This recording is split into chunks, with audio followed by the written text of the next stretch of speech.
Brett, obviously the situation with the coronavirus has obviously spread quicker than what we all think. Can you just provide an update for us for Chargers TV? Yeah, Ron, it's certainly a moving feast at the moment. The virus is getting everyone thinking very, very hard, very quickly. The announcements again today by the government are changing parameters again already. But where we stand from the Chargers' point of view, as we said, the Chargers are back in 2020. We're still very keen to take the floor and show our wares this season. As we're all aware, the season has been postponed to at least the 15th of May. And with the new border restrictions that come into place tonight for Tasmania, it's certainly going to make the logistics of teams travelling to Tasmania and Tasmanian teams travelling to the mainland very difficult, to say the least. But the NBL, we're talking with them daily, and they're still working on different scenarios of how we may be able to get a season up and running for 2020. So what are the options then? I suppose if you have been talking to NBL One, is there any options where we can get teams to come in, or we can get the fly out, or is that restriction with what the Premier's come out with? It's going to make it a bit difficult.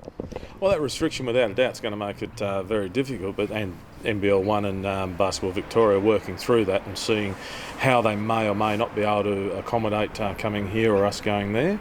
With the other scenarios as well, it'll be a shortened season.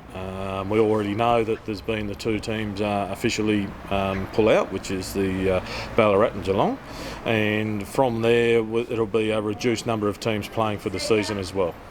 All right, if we do play and it's a shortened season, how do you think the teams would go, Brett? What do you reckon there? Well, we already know with the ladies team that, or the women's program I should say, we're very happy with our selection so far, and we've said already that we believe that team would take us deep into the finals.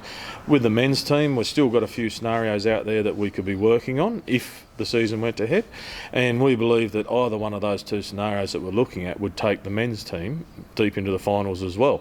Looking half full, glass half full again, it would be nice to walk away from 2020 with 2 championships, but again, we need to see how it all plays out, whether we even hit the court or not at this point.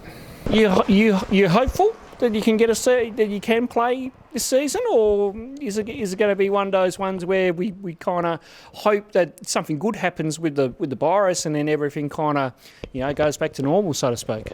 I think we've all got to live in hope on it, Ronnie. We've all got to be positive and be glass half full. Realistically, we're all under the requirements of what the governments have got to say. We've got states of emergency in place at the moment. We've got the border restrictions. So we'll try to be positive and hope that we can get a season started. We also have to be realistic and say that it's going to be an uphill battle for that to happen. We'll watch this space closely with intent. I'm sure you guys will come out with further announcements and statements soon. But thanks for your time here on Chargers TV, Brett. No worries. Thanks, Ronnie. Always a pleasure.